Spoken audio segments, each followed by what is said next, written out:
act and play like horses and not like people. So I'm going to walk around like people would typically walk around when he came into training his first day here. I'm going to go out here and I'm going to walk around. And I'm just going to see what curiosity he prompts. This is where it looks opposite. He looks like a human. I look like a horse right now, right? Somebody like, oh, I'm getting a little too close to him, so I'm going to go over here. And he's going to be like, that is very, very much the opposite of how we're humans behave. It's very, very similar to how like a new horse would behave if he came into my pasture. So I'm going to walk around here.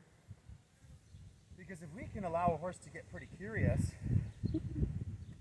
then they're going to be more drawn by their front end to give me two eyes.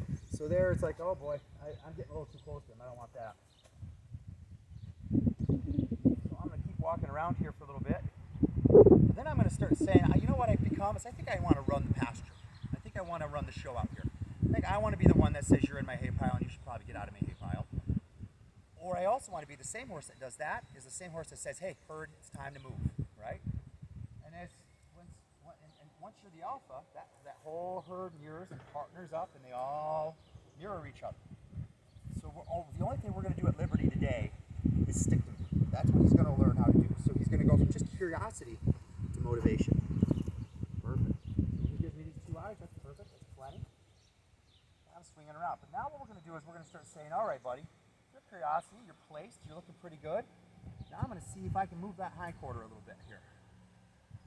See if I can move that hind quarter. So what he's going to do is turn in to the other thing that you're going to see the roles switch. Right now he's feeling like a little bit like the dominant horse because I came out here uninvasive and okay. And now I'm going to start saying, okay, here's the deal, buddy. I'm going to start putting some pressure on you. And when you give me these two eyes, I'm going to retreat.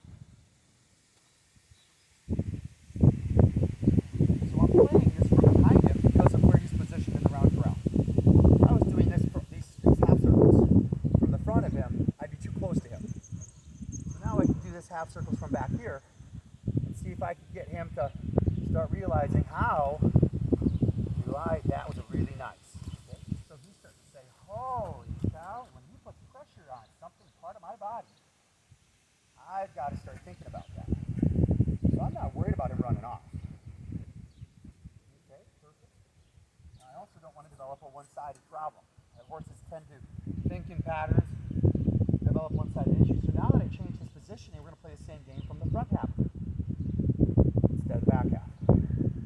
Here we go. So I'm going to kind of come in here and I'm say, can you take that curiosity that you have with your eyes and start moving your front end towards me? Beautiful. So now we got a little draw there. So I kind of want to come towards you there. So now let's see if you can remember the yielding half of that problem. So I'm going to walk away there. Why? Because I'm rewarding him for not just giving up or quitting, but to stand there and say, what is he doing back there?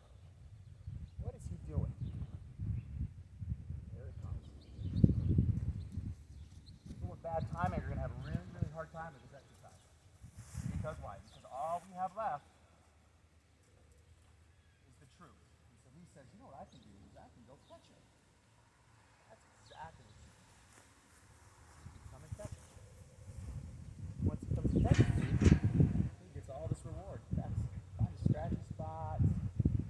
This horse really loves that nice massage. Beautiful. So when I walk away, you get rid of that silly game that I'm playing. He starts saying, you know what, just hanging out with this guy is like hanging out with a horse that I want to have the leadership of. There we go. So I'm going to walk away from him and expect him not to follow me. And when he gives me the follow,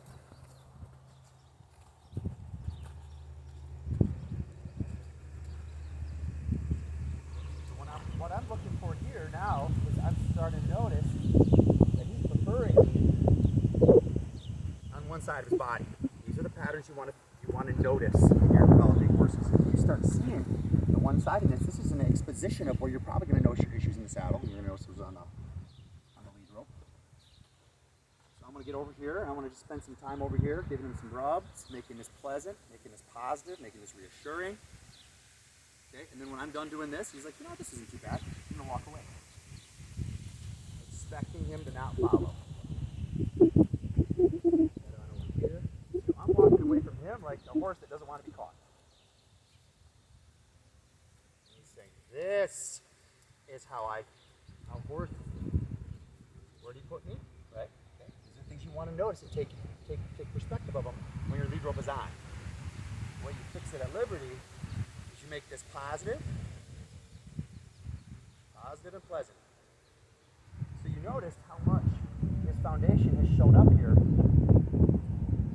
when you've learned how to find the do it. Alright, so now we're going to say, you remember how this pressure, you can avoid that by playing a game plan. Two eyes and not two wheels.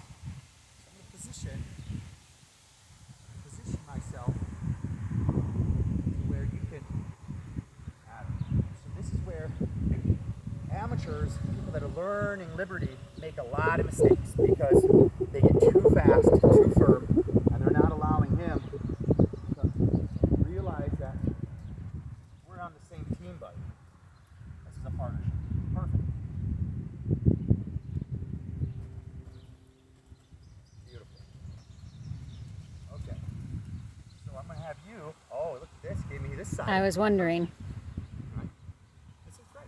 All right, you ready to try?